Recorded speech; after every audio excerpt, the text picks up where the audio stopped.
आखिर ऐसे कैसे हो गया? ओनर तक को पता नहीं चला और कंपनी में 29% स्टेक गौतम अदानी ले गए। अगर आप लोग एनडीटीवी के बारे में सुन रहे होगे आजकल, तो आप लोगों को इस चीज़ के बारे में ज़रूर पता चल ही गया होगा कि 29% स्टेक गौतम अदानी के नाम हो चुके हैं। लेकिन इसका रीज़न क्या था? राधिका रॉय और प्रणव रॉय की स्टार्ट करी हुई कंपनी एनडीटीवी, उसके अंदर 29% स्टेक आखिर कैसे ले गए गौतम अदानी, वो भी खाली 103 करोड़ रुपए खर्च के, जिसकी वैल्यू आज की डेट के अंदर अगर स्टॉक्स की बात करते हैं 29% जो उन्होंने एक्वायर कर रखे उसकी वैल्यू काफ़ी ज़्यादा है। अभी वो ओपन लेटर भी इशू कर चुके हैं जिसके तहत वो काफ़ी लोगों को ऑफर दे रहे हैं कि अगर आप लोग भी अपनी होल्डिंग बेचना चाहते हो तो आप मुझे बेच सकते हो 294 रुपीज़ पर शेयर के हिसाब से। तो अगर आप लोग इंटरेस्टेड हो तो कर सकते हो। लेकिन इसके क्या क्या फ़ायदे नुकसान देखने को मिलेंगे, तो उससे पहले हम लोग जान लेते हैं कि आखिर इसका रीज़न ही क्या था जिसके चलते गौतम अदानी को एनडीटीवी खरीदना पड़ा। देखो, हम में से काफ़ी लोग इस चीज़ के बारे में जानते होंगे। एनडीटीवी कुछ ऐसे लोतो चैनल में से एक था जो कि मोदी मीडिया के खिलाफ था।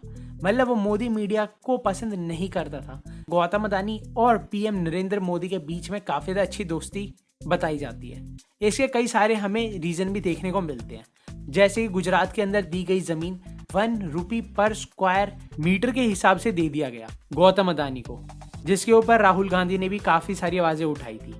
और अगर हम बात करते हैं इसके बाद, हमें ये चीज़ भी सुनने को मिली थी काफ़ी जगह कि गवर्नमेंट एयरपोर्ट को प्राइवेटाइज कर दिया अपने 6, और वो 6 के 6 एयरपोर्ट कहाँ गए? गौतम अदानी के पास। बीच में एक और चीज़ हुई थी, अदानी का जो लोन था 72,000 करोड़ रुपीज़ का, वो पूरी तरीके से वेव आउट कर दिया गया था, जो कि काफ़ी बड़ी अमाउंट होती है अगर हम लोग बात करते हैं। और इसे पूरी तरीके से ख़त्म कर दिया जाना, कहीं ना कहीं दोस्ती के संकेत तो मिल ही रहे हैं। आखिर गौतम अदानी ने किस तरीके से 29% स्टेक्स एक्वायर करे एनडीटीवी में?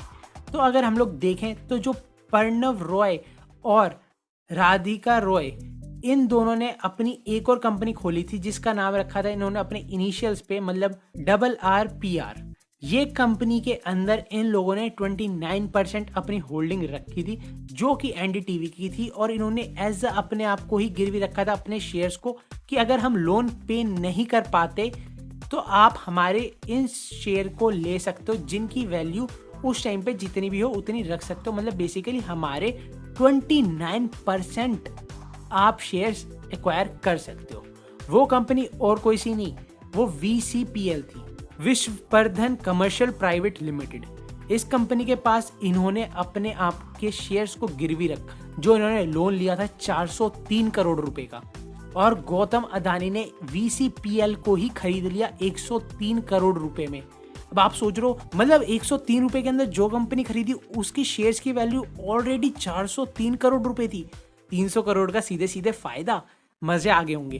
तो मैं आप लोगों को बता देता हूँ, जो लोन लिया गया था वो VCPL ने खुद आगे से लिया था, और आगे से जिस कंपनी से लिया था वो कंपनी थी रिलायंस इंडस्ट्रीज लिमिटेड, जिसके चलते उन्होंने खुद रिलायंस से आगे से लिया और बाद में एनडीटीवी को वो लोन दिया गया था। अब इस रीजन के चलते इन्होंने एक्वायर कर लिया। और अगर हम लोग बात करते तो गवर्नमेंट का ये रूल है कि अगर आप किसी भी कंपनी में 25% से ज़्यादा की होल्डिंग रखते हो तो आपको पब्लिकली आके ओपन ऑफर देना पड़ता है, मतलब बाकी लोगों को भी ऑफर देना पड़ेगा जो कि अपने शेयर बेचने में इंटरेस्टेड है 26% का।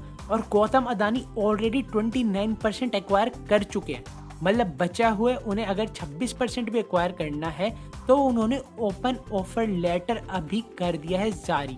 तो अगर आप लोग बेचने में इंटरेस्टेड हो तो कर सकते हो, लेकिन अगर आप लोग एनडीटीवी के समर्थन में हो तो मेरे को लगता नहीं आप लोग करोगे। लेकिन अगर हम बात करते हैं, कई ऐसी फर्म्स हैं जो कि इन्वेस्टमेंट करती हैं और उनका मोस्टली पैसा अदानी ग्रुप के अंदर गया हुआ है, जिसके चलते उनके 1 या 2% इन्होंने एनडीटीवी में भी इन्वेस्ट कर रखा है। तो वो कंपनी अपने शेयर्स को बेच सकती है 294 रुपीज़ के हिसाब से पर शेयर के गौतम अदानी को, जिसके चलते वो अगर 25% या फिर 26% भी अगर एक्वायर कर लेते हैं तो उनके पास हो जाएगी टोटल 55% कंपनी, मतलब वो अपने हिसाब से उस कंपनी को रन कर सकते हैं, उनके पास पूरा कंट्रोल आ जाएगा।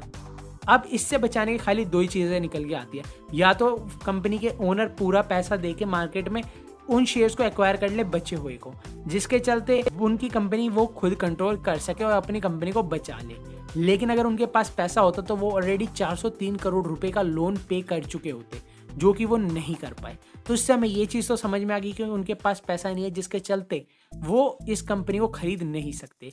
अब दूसरा रीज़न निकल के आता है, कोई और बंदा निकल के आए जो कि एनडीटीवी के अंदर काफ़ी सारे स्टॉक्स को एक्वायर कर ले या फिर काफ़ी बड़ी परसेंटेज में कर ले, जिसके चलते अदानी से पहले वो उस कंपनी को एक्वायर कर ले और वो एनडीटीवी के समर्थन में हो, जिसके चलते एनडीटीवी जिस तरीके से अभी तक काम करता आ रहा था उसी तरीके से फ्यूचर में कर सकता है। लेकिन अगर ऐसा नहीं हुआ तो हम सबको पता है कि एनडीटीवी खत्म भी हो सकता है। खैर, इस पे आप लोग अपने विचार कमेंट सेक्शन में बताना, आप लोगों को क्या लगता है क्या नहीं। और इस तरीके की इंटरेस्टिंग इन्फॉर्मेशन मिस नहीं करना चाहते तो चैनल को सब्सक्राइब भी कर सकते हैं।